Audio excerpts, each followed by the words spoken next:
Laporan Pertanggungjawaban PBNU Masa Hikmat 2015-2021. Assalamualaikum warahmatullahi wabarakatuh. Muktamar ke-34 Nahdlatul Ulama di Lampung merupakan muktamar menjelang 100 tahun pertama. NU telah melewati sejarah panjang berkiprah untuk umat dan bangsa di tengah kemajemukan dalam negara Kesatuan Republik Indonesia. Kini NU akan menghadapi tantangan baru memasuki abad kedua. Nahdlatul Ulama lahir tidak hanya didedikasikan untuk Indonesia, tetapi juga untuk dunia. NU dengan karakter yang dimilikinya telah membuktikan relevansinya sebagai penyangga dan jangkar kehidupan berbangsa dan bernegara. Sebagai organisasi Islam terbesar di dunia, NU diakui memiliki pengaruh yang sangat besar.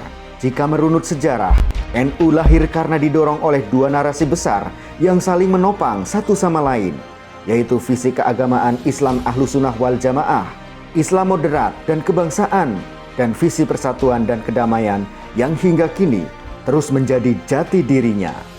Semangat keagamaan dan kebangsaan yang penuh kebinekaan tidak bisa dicerai-beraikan, sebagaimana Rasulullah Shallallahu Alaihi Wasallam membangun struktur masyarakat Yathrib dengan piagam Madinah. Nahdlatul Ulama sejak awal berdirinya telah menegaskan sikap kebangsaannya bahwa Pancasila dan Islam tidak perlu dipertentangkan.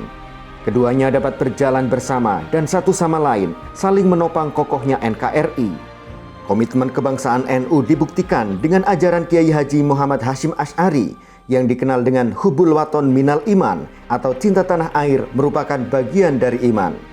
Oleh karena itu, NU dengan konsisten menolak setiap kelompok manapun yang hendak mengubah bentuk negara, baik negara agama maupun negara sekuler. NU mendukung pemerintah membubarkan organisasi yang berkeinginan mengusung khilafah di Indonesia. NU juga menilai bahwa gerakan 212 bukanlah kebangkitan umat Islam, melainkan gerakan politik. Penggagasnya jelas memiliki tujuan dan motif politik mengatasnamakan agama Islam. Visi organisasi NU adalah menjadi Jam'iyah Diniyah Islamiyah Ijtimaiyah yang memperjuangkan tegaknya ajaran Islam Ahlussunnah wal Jamaah, mewujudkan kemaslahatan masyarakat, kemajuan bangsa, kesejahteraan, keadilan, dan kemandirian khususnya warga NU, serta terciptanya rahmat bagi semesta alam dalam wadah negara Kesatuan Republik Indonesia yang berasaskan Pancasila. Visi tersebut dijabarkan dalam misi NU meliputi 3 aspek, yaitu mengembangkan gerakan penyebaran ajaran Islam Ahlussunnah wal Jamaah untuk mewujudkan umat yang tawasud atau moderat, tawazun atau seimbang, iktidal atau tegak lurus, dan tasamuh atau toleran. Mengembangkan beragam hikmah bagi Jam'iyah NU guna meningkatkan kualitas SDM NU dan kesejahteraannya serta untuk kemandirian Jam'iyah NU. Mempengaruhi para pengambil kebijakan agar produk kebijakan yang dihasilkan berpihak kepada masyarakat dalam upaya mewujudkan kesejahteraan dan rasa keadilan. Survei Lingkaran Survei Indonesia atau LSI pada Februari 2015 menyebutkan jumlah warga NU mencapai 49,5% atau sekitar 108 juta orang dari jumlah penduduk Muslim Indonesia yang berjumlah sekitar 229 juta orang. Berdasarkan sistem pendataan anggota Nahdlatul Ulama atau Sispendano, kekuatan struktur organisasi NU meliputi 34 PWNU, 508 PCNU, 31 PCINU, 2 PCI Percobaan, 4.630 MWCNU, 57.125 ranting NU. Kekuatan struktur ini masih ditopang lagi dengan keberadaan lembaga untuk mendukung program kerja NU, yang mana masing-masing juga memiliki struktur kepengurusan dari tingkat pusat hingga ranting. PBNU memiliki 14 badan otonom dan 18 lembaga, yaitu Badan Otonom Nahdlatul Ulama, Muslimat Nahdlatul Ulama, Fatayat Nahdlatul Ulama, Gerakan Pemuda Ansor, Ikatan Pelajar Nahdlatul Ulama atau IPNU, Ikatan Pelajar Putri Nahdlatul Ulama atau IPPNU, Pergerakan Mahasiswa Islam Indonesia atau PMII, Sarekat Buruh Muslimin Indonesia atau Sarbu Musi, Ikatan Sarjana Nahdlatul Ulama atau ISNU, Jam'iyah Ahli Thoriqoh Al-Mutakbaroh An-Nahdiyah atau Jatman, Ikatan Seni Hadroh Indonesia atau ISHARI, Jam'iyatul Qura wal Hufaz atau JQH, Pencaksilat Pagar Nusa, Persatuan Guru Nahdlatul Ulama atau Pergunu, Serikat Nelayan Nahdlatul Ulama atau SNNU. Adapun lembaga-lembaga Nahdlatul Ulama, Lembaga Dakwah Nahdlatul Ulama atau LDNU, Lembaga Pendidikan Ma'arif Nahdlatul Ulama atau LP Ma'arif NU, Robitoh Ma'ahid Islamiyah Nahdlatul Ulama atau RMINU, Lembaga Perekonomian Nahdlatul Ulama atau LPNU, Lembaga Pengembangan Pertanian Nahdlatul Ulama atau LPPNU, Lembaga Kemaslahatan Keluarga Nahdlatul Ulama atau LKKNU, Lembaga Kajian dan Pengembangan Sumber Daya Manusia Nahdlatul Ulama atau Lakbesdam NU, Lembaga Penyuluhan dan Bantuan Hukum Nahdlatul Ulama atau LPBHNU, Lembaga Seniman Budaya Muslimin Indonesia Nahdlatul Ulama atau Lesbumi NU, Lembaga Amil Zakat, Infak dan Sedekah Nahdlatul Ulama atau Lazisnu, Lembaga Wakaf dan Pertanahan Nahdlatul Ulama atau LWPNU, Lembaga Basul Masail Nahdlatul Ulama atau LBMNU, Lembaga Takmir Masjid Nahdlatul Ulama atau LTMNU, Lembaga Kesehatan Nahdlatul Ulama atau LKNU, Lembaga Falakiyah Nahdlatul Ulama atau LFNU, Lembaga Taklif wa Nashr Nahdlatul Ulama LTNNU, Lembaga Perguruan Tinggi Nahdlatul Ulama atau LPTNU, Lembaga Penanggulangan Bencana dan Perubahan Iklim Nahdlatul Ulama atau LPBINU. Berikut derap langkah masa khidmat PBNU 2015-2021. Penguatan struktur. PBNU menyadari bahwa konsolidasi dan revitalisasi struktur organisasi merupakan amanat Muktamar ke-33 Nahdlatul Ulama yang sangat penting dan mendasar untuk memantapkan gerak langkah seluruh struktur kepengurusan NU secara hierarki, terstruktur, tersistem dan efektif dari tingkat pusat sampai tingkat ranting. Begitu juga dengan badan otonom dan lembaga-lembaga yang berada di bawah naungannya dari tingkat pusat sampai tingkat anak ranting. Konsolidasi dan koordinasi pengurus merupakan upaya untuk memastikan bahwa struktur NU mulai tingkat pusat sampai daerah dapat berkiprah dengan baik. Penguatan kelembagaan organisasi. Luasnya cakupan organisasi, banyaknya bidang garapan dan besarnya tanggung jawab yang harus diemban sehari-hari oleh PBNU menuntut adanya pengembangan kelembagaan organisasi agar dapat menggerakkan organisasi baik untuk mengkonsolidasi organisasi ke dalam maupun dalam rangka merespon perkembangan berbagai persoalan kemasyarakatan dan kenegaraan. Penguatan manajemen organisasi dan aset. Dalam era yang semakin maju, teknologi informasi dan komunikasi sangat dibutuhkan dalam penguatan manajemen organisasi karena dapat mempermudah dan mempercepat jalannya proses yang ada di dalam organisasi. Manajemen dan administrasi organisasi di PBNU telah mengadopsi dan menggunakan teknologi informasi atau TI sebagai sandaran dalam mengerjakan pekerjaan organisasi. PBNU berusaha keras untuk melakukan sertifikasi tanah-tanah yang selama ini masih banyak yang statusnya tidak jelas. Data aset tanah NU atas nama Badan Hukum Perkumpulan Nahdlatul Ulama atau BHPNU 6.875.464 meter persegi. Sedangkan luas bidang tersertifikat 15.362. PBNU memiliki aset pesantren yang dibangun dan dikelola PBNU, yaitu Pondok Pesantren An-Nahdiyah, berdiri di atas tanah seluas 48.800 meter persegi di Desa Padamulya, Kecamatan Maleber, Kuningan, Jawa Barat. Pesantren Tahfidz Quran. Pesantren ini dibangun di atas tanah wakaf seluas sekitar 1 hektar di Desa Jetis, Kecamatan Karangnongko, Kabupaten Klaten. Selain itu juga dilakukan pembangunan pondok pesantren RMI PBNU di Desa Siwurjo, Kecamatan Mojogedang, Karanganyar di atas tanah 7 hektar. PBNU membeli tanah 500 meter persegi di belakang kantor PBNU, Jalan Keramat Raya, seharga 12 miliar. Insya Allah, dalam jangka waktu dekat, tanah ini dapat dibangun untuk memperluas perkantoran PBNU berlantai 8. Penguatan aturan dan regulasi. PBNU juga membuat kebijakan mengenai sistem penerbitan surat keputusan atau SKPWNU dan PCNU.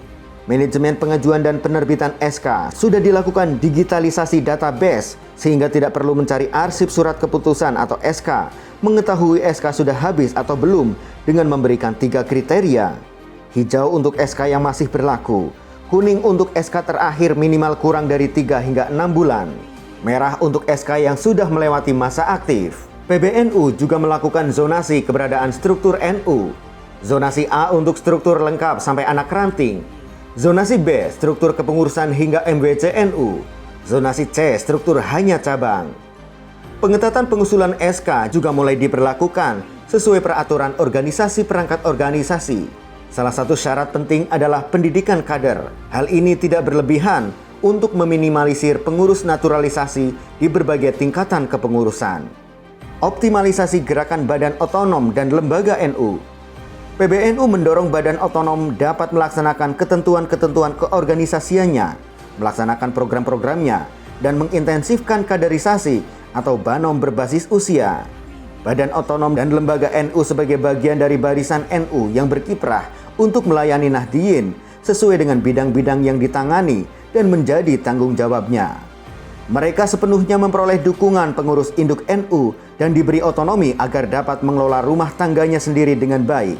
Badan otonom dan lembaga NU periode ini sangat aktif dan mampu menggerakkan program-program NU dengan kerjasama dengan berbagai jaringan, baik dalam negeri maupun luar negeri. Penguatan daya saing NU. PBNU telah menunjukkan kiprah yang luar biasa dalam membentuk wajah Islam di Indonesia. Pengaruh NU ini menjadi ciri khas model dan tradisi masyarakat dalam menjalankan syariat Islam. Kekuatan dan eksistensi di Indonesia yang mengedepankan gerakan moderat dengan kekuatan struktur dan kultur yang kuat mendapatkan penilaian positif dan respek dari kalangan umat Islam internasional.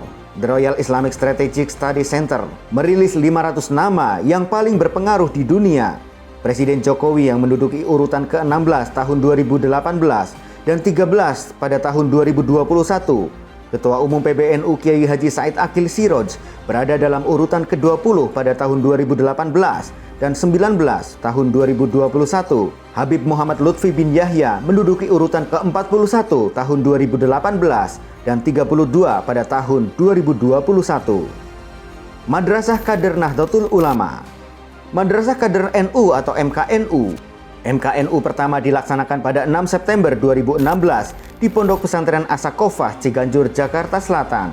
Sampai akhir tahun 2021, penyelenggaraan MKNU sudah pada angkatan ke-357. Total kader yang mengikuti MKNU berjumlah 380.206 dan sebanyak 26.257 dinyatakan lulus. MKNU diikuti oleh pengurus NU mulai tingkat PBNU, PWNU, PCNU, PCINU, MWCNU, Ranting NU, lembaga. Seluruh kader sudah terregistrasi pada database MKNU. Penguatan pendidikan. Terhitung tahun 2020, LP Ma'arif memiliki 21.045 satuan pendidikan dibagi dalam kategori madrasah dan sekolah umum.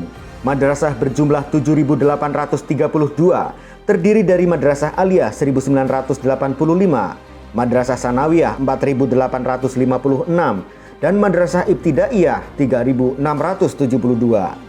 Sedang kategori sekolah umum berjumlah 13.213, terdiri dari SMK SMA 1.670, SMP 1.411, dan SD 4.751.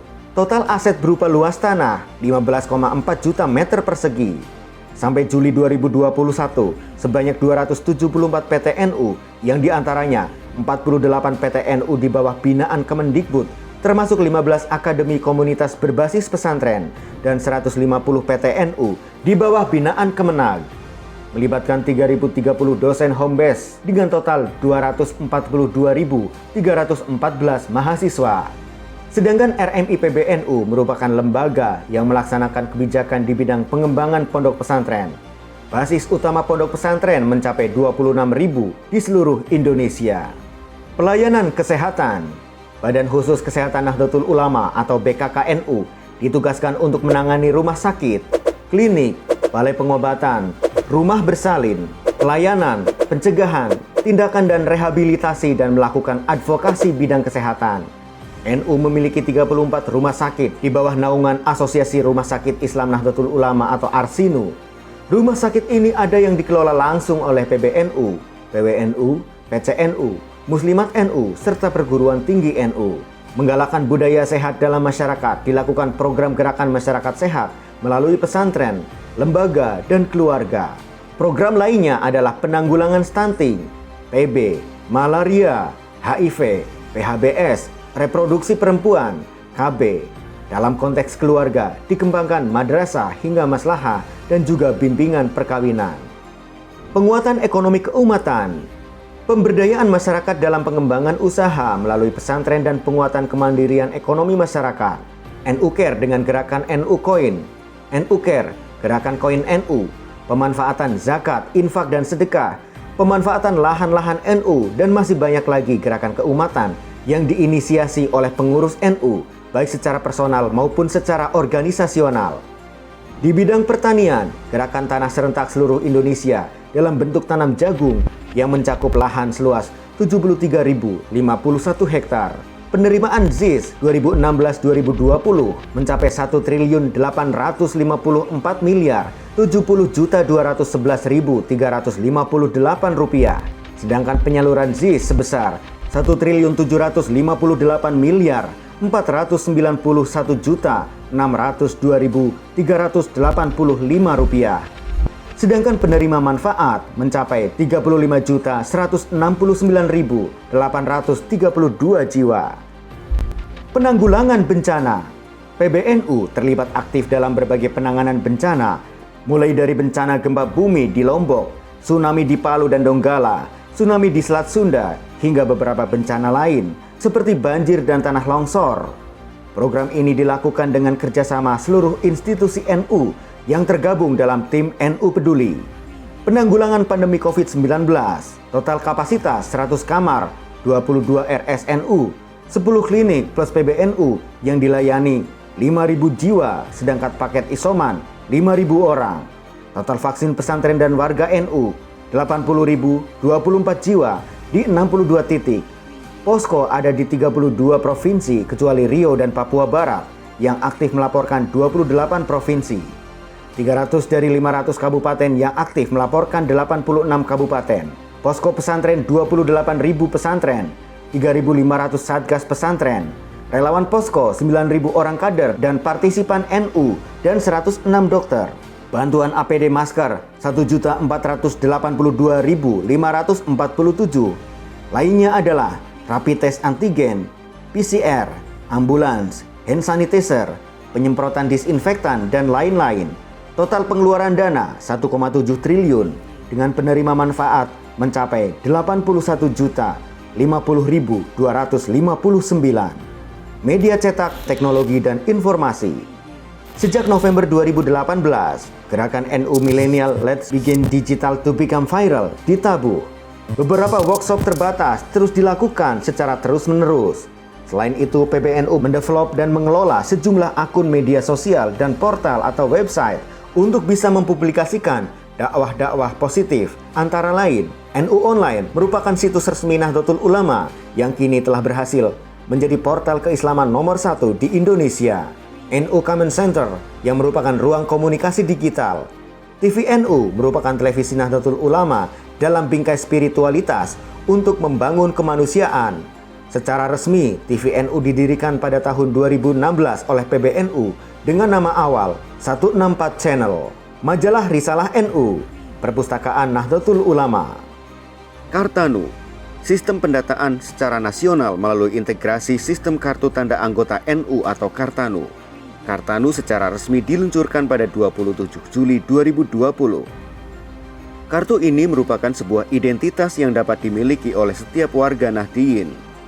Kehadiran Kartanu bukan hanya sebagai penanda atau identitas saja, namun lebih dari itu, Kartanu terus dikembangkan dalam rangka memudahkan warga Nahdliyin dan juga sekaligus sebagai sebuah bentuk khidmat dan pelayanan keumatan. Aplikasi Kartanu ini juga sudah mendapatkan penghargaan dari Google, yaitu Best Application of 2020. Hingga saat ini, Kartanu sudah diakses lebih dari 1 juta, transaksi 57.000 dan 176 negara. Profil pengguna Kartanu, laki-laki 384.542, perempuan 449.297. Pemilik Kartanu yang pernah di pesantren sebanyak 150.164, tidak pernah di pesantren sebanyak 683.678,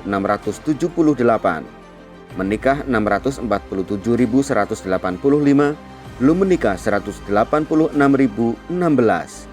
Bidang keagamaan, dakwah keislaman, peningkatan kapasitas dan pemahaman terus dilakukan oleh LDNU, LTNU, LBMNU, Lakbesdam NU, RMI NU, Ma'arif NU, dan LKKNU juga dilakukan oleh Banom-Banom NU.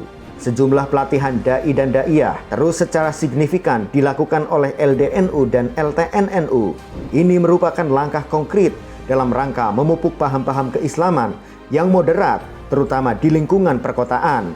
Gerakan Ayo Mondok, penguatan generasi Aswaja. Meraih pendidikan pesantren bukan sekedar transfer ilmu pesantren, namun merupakan proses membina generasi menjadi karakter yang mandiri dan dewasa, baik secara intelektual, sosial, maupun spiritual. RMI-NU menjadi wadah memperkuat jaringan Ayo Mondok. Bidang hukum, pro kontra Perda Syariah Islam. PBNU berpendapat bahwa harus dipahami konteks, spirit, dan kondisi kebatinannya, mengapa daerah tertentu sampai mengeluarkan Perda Syariah dan mengapa daerah lain tidak. Sepanjang kompatibel menjawab permasalahan di daerah bersangkutan, harusnya Perda Syariah tidak perlu disoal.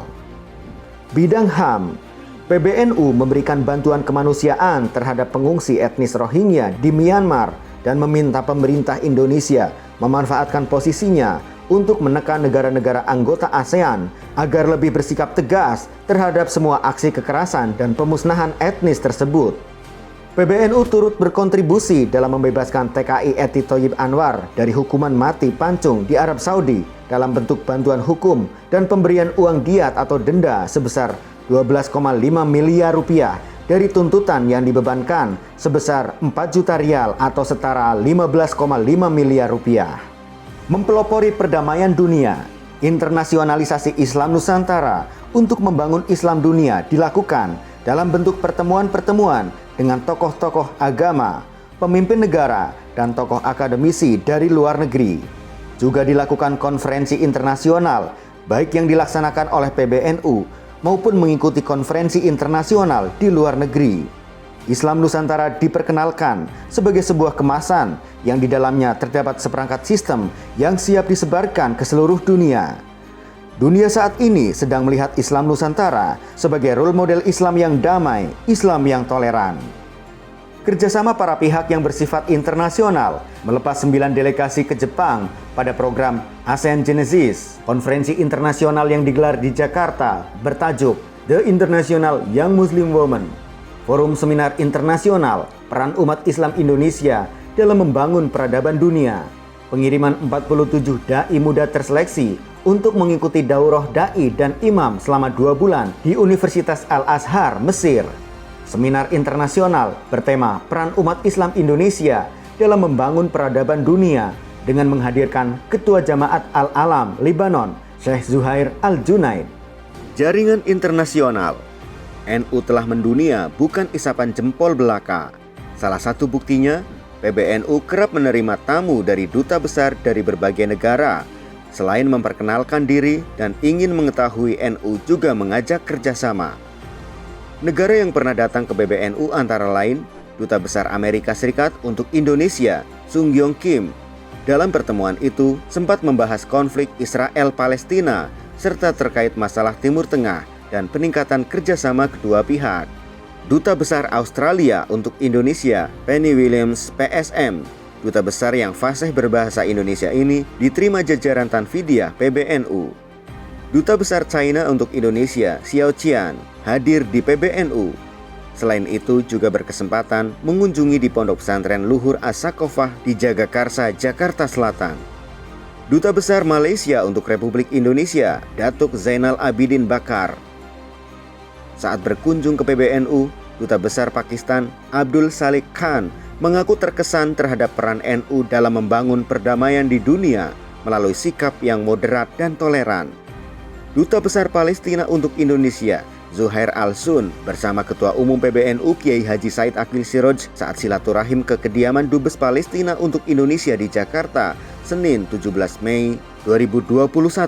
Dalam kunjungan tersebut, PBNU menyatakan sikap mengecam serangan Israel terhadap Palestina, sekaligus mendukung kedaulatan untuk Palestina. Duta Besar Arab Saudi untuk Indonesia, Esam A. Abid El Tagafi. Kedatangan dubes tersebut ke Indonesia adalah memperkuat dan meningkatkan hubungan kedua negara di berbagai bidang, antara lain kerjasama haji dan umroh, hubungan dagang, budaya, dan sosial. Sekretaris Jenderal Robitoh Alam Al-Islami atau Liga Muslim Dunia, Syekh Muhammad bin Abdul Karim Al-Isa, menemui Ketua Umum PBNU Kiai Haji Said Akil Siroj di PBNU. Pertemuan itu membahas tentang peran Islam sebagai agama yang damai. Delegasi Taliban yang dipimpin Mullah Baradar Ahkun berkunjung ke kantor PBNU dengan tujuan membahas penyelesaian konflik berdarah yang telah terjadi di Afghanistan. Langkah konkret dari jalinan NU dengan negara sahabat adalah teken kerjasama pemerintah Qatar, teken MOU dengan PBNU untuk bangun 100 masjid dan 10 rumah sakit di Indonesia yang akan dilakukan pada wilayah-wilayah yang saat ini masih memiliki keterbatasan.